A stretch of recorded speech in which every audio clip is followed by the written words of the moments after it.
May mga batas daw na ginawa ang pamahalaan laban sa mga nananamantala sa karapatan ng mga kabataan.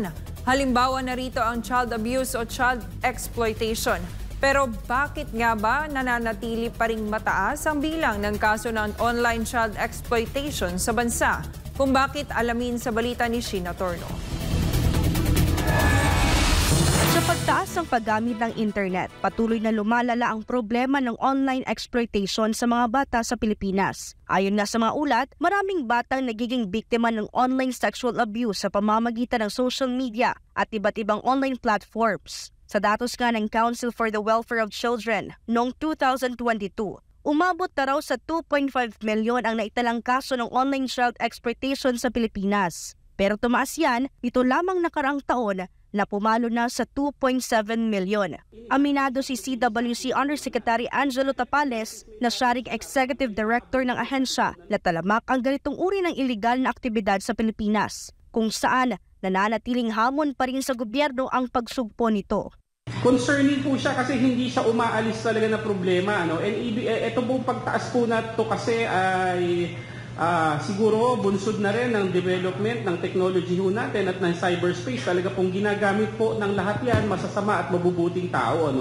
Higit 80% daw ng mga biktima ng online sexual exploitation ay mga batang babae. Ang problema pa nga rito ay mismong magulang o di kaya kamag-anak ng mga batang biktima ang nag-aalok o nagbebenta online. Pero yung facilitators po, dyan tayo nagkakatalo. Kasi base po sa datos ng DOJ, 42% po ng facilitators ay mga magulang at 41% naman po ay maaring malalapit na kamag-anak o yung nangangalaga sa bata. Mas maraming picture, mas maraming videong bastos na may bata pero ang value po ay bumaba. Madami pong supply para pong bumibili na lang ng pasaload ang presyo. Samantala, bukod pa sa pagbebenta ng mga larawan at video ng mga bata online, patuloy din ang operasyon ng pamahalaan laban naman sa mga nagbebenta ng sanggol online. Ilang mga magulang na nga ang sinampulan ng National Authority for Child Care o NACC na kinasuhan at ngayon ay nakakulong. Una na rin nakipag-ugnayan ng NACC sa Facebook management upang iban ang mga Facebook pages na nag-aalok ng bata. Nasa siyam na Facebook pages na may libo-libong miyembro ang binabantayan ngayon ng NACC.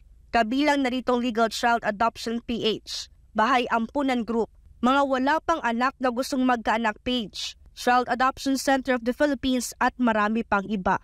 Kailangan po natin talagang tutukan, sugpuin at arestuhin yung masasamang tao pong yan. Para sa Diyos at sa Pilipinas kong mahal, ito si Sheena Torno, SMNI News.